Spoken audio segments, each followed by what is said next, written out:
hasn't slept in probably 7 days. Alrighty guys, what is up? Welcome back to another vid. I just thought I'd make this because I know a ton of you guys have always questions. You're always DMing me, which by the way, my DMs don't even work half the time. So if I don't get back to you, that's probably why. I just suggest if you guys have any other questions after this vid, just comment down below. And then if you guys want to go find my Instagram and all that stuff, it's also down below. But today, like you saw in the title, it's just gonna be a nice little Q&A about what freelance brand scaling is. Obviously, I've only been doing this for about like 2.5 months, and I'm not saying I know it all, but I know a lot of you guys just have super like beginner questions. So I'm gonna try to answer those as best as I can. So I got my laptop here because I'm filming on my phone, so I can't use those, but I have a ton of Instagram questions that you guys asked, so let's get into it. So first question is, how do you stand out from other brand scalers for outreach into clients? So this is a really big one, I would say.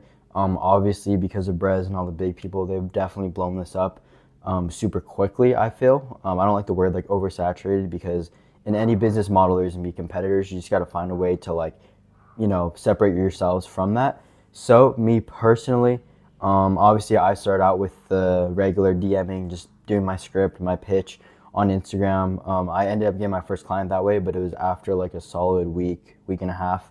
But I don't really suggest that anymore, just because it is going to be very hard. But I've gotten a decent amount of my clients actually off of TikTok. So what I did was, a lot of the time there's good clothing brands and they have maybe 90, 100 followers on TikTok, right? But they end up accepting those messages a lot quicker, I feel, because no one really thinks to DM on TikTok.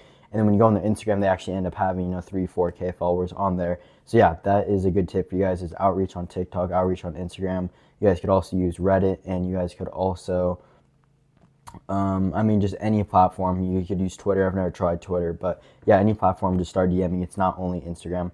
Also, I would suggest always changing up your script if it's not working. If it's working, obviously you want to keep using it, but I've changed up my script easily, 3, 4 times. And I also change up depending on what brand or niche I'm going into. So yeah, that's my advice to you guys on outreaching to clients. All right, so next question is how to get clients. Man, I send videos out to brands. Is that good? So I guess he's saying that he sends videos to clients, kind of giving them the pitch and trying to get them to work with him. But I've never tried that. I'm sure that could definitely work. You have that trust aspect of them actually seeing you, showing not just like a scammer or something. But yeah, that could definitely work. Sending Loom videos, sending voice notes, sending messages. I kind of answered it in my last, in the last question. It's the same thing, kind of. But yeah, you could definitely try out the videos. I've never tried it, but I'm sure I don't see why it wouldn't work. All right, so next question is, how much money do you need to start? This is a big question, just because a lot of people assume that you need, startup money, but you don't, which is the coolest part about brand scaling, the reason why I got into this business model. Because if you guys didn't know, I've said multiple times, but I literally had like $75 in my bank before I started this. I just needed something that, I was first of all passionate about. Don't do it just for the money. You have to be passionate about it. And then also, you don't have to have any upfront money. It's not like drop shipping or running an actual clothing brand or reselling, like all that stuff. Zero upfront costs. All you need is a phone and computer. I guess really the only thing you're investing is your time, and then also, yeah, just time and working with clients, and then time learning before you get started, which is one thing I wish I would have done. I kind of just hopped into the business model. I was like, damn, well, I'm gonna have to figure this out. But I definitely wish I would have, learned more before I started with clients. But yeah, you need zero money to start freelance brand scaling. Do you need a phone and computer? Yeah, so just like I said in the last question, I suggest, I've been using my MacBook and then my phone. Phone is really to just check analytics when I'm out and about. But yeah, you do need a computer. You could, I guess, kind of do it on a phone. It's just really hard to set up Meta and all that. But yeah, I would suggest using a computer and phone. Doesn't matter the model, you just need to have Facebook Meta on there. Next up is, do you mentor? Again, I'm not crazy. I don't know a ton yet, but I do have my link in description down below, where me and my buddy, we teach you guys how to do it. You get one-on-one mentor for me and him. You get good videos. And if you guys didn't know, I'm actually in a $1,000 course right now in a mentorship. So everything I learned in that mentorship, I'm literally just pouring into our community, which is only $79 and it's lifetime. And I literally hope you guys get your first client. But yeah, if you guys want to go check that out, go ahead. I don't really care if you guys do. Next we got, do you need to post videos? So I'm assuming you're saying like how I post reels and all that and do my YouTube. You don't, but I do suggest it just because you're gonna get that social proof, and also people are gonna know what you're talking about. So you got to put yourself in the clothing brand position, right? If a kid were to DM you, and he has a profile picture of, just something that's not even his face and have zero social proof, I'm probably not going to trust him compared to a kid who has his picture, has his agency, has videos talking about what he does, has a YouTube, has a ton of proof, and then also clients are going to feel a lot more comfortable working with you, which is why I do that. But again, it's not necessary. But yeah, I would definitely suggest you guys to start putting your face out there. Next question, bro, it doesn't help that someone's mowing their fucking lawn right now. But next question is, how long did it take you to get your first client?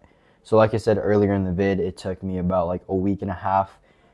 Actually, it would have been sooner. It would have been probably like the first 5 days, but that guy ended up flaking out and he never ended up responding. So official sign was about a week and a half-ish when I got my first client. I was crazy. I was like, no way. Like, I was super hyped. I mean, I don't even think I charged him anything crazy. I think it was, yeah, I didn't charge him anything crazy. I was just super excited to get started, which I suggest to you guys is, even just start with the client even for free just to get those results, and, they'll be able to refer you to other clothing brands. Next question is, do I make the ad creatives for them? So you can go both ways about it. You could have the client send you the ad creatives. If you guys don't know, ad creatives are like what you actually use for the ad, right? So when you see the 15% off and you have all their product info on there, that's what an ad creative is. Some people just have have the clothing brand send them to you and then you just push them out. But me personally, I like to offer more than just brand scaling and running ads. I make the ad creatives for them because I know it performs well. Obviously, I manage the ads. I help with website optimization, SMS. I tell them when to post, what to post. I send them stories. I've kind of grown away from the brand scaler name just because a lot of clothing brands aren't really liking, just a bunch of kids flooding their DMs. So I'm starting to reposition myself to a marketing agency because that is what I do at the end of the day. I help their entire brand, not just through ads, but through organic growth too.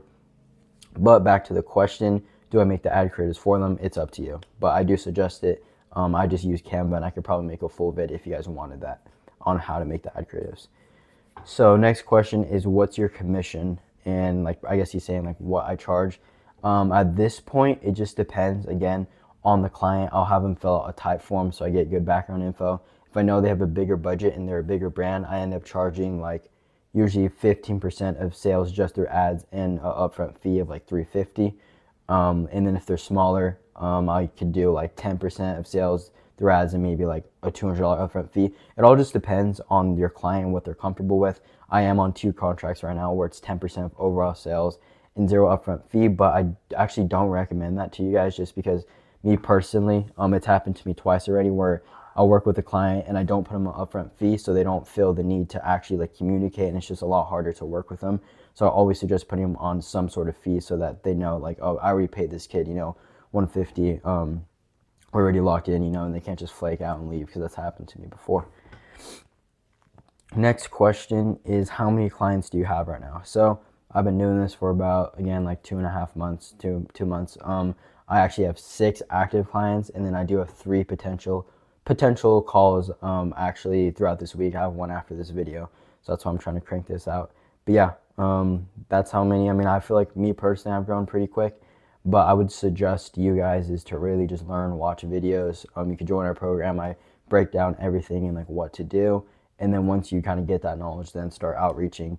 But yeah, again, that's just me personally. All right, so the next question is freelance brand scaling just clothing brands? No, this is not. Freelance brand scaling just means freelance, you're working for yourself, and brand scaling meaning, you scale brands, get them to the next level. But really, I mean, you could do this in any business model. You could do real estate, you could do solar, you could do like leads, you could do car rental shops, you could do like jewelry, any product really. If you guys have ever watched Brez's videos, he said one of his biggest clients were, it was actually a woman's product. I'm not sure what it was exactly, but I'm trying to kind of get away from clothing brand too and get into actual products that are kind of easier to sell. And then also one of my original mentors, I'm in a mentorship right now, but one before that, she recommended to start reaching out to car rental shops just because you can put them on a retainer instead of like commission based. So trying to get my foot in the door on that. But yeah, freelance brand scaling could just be any business that needs the traffic to get sales, I guess,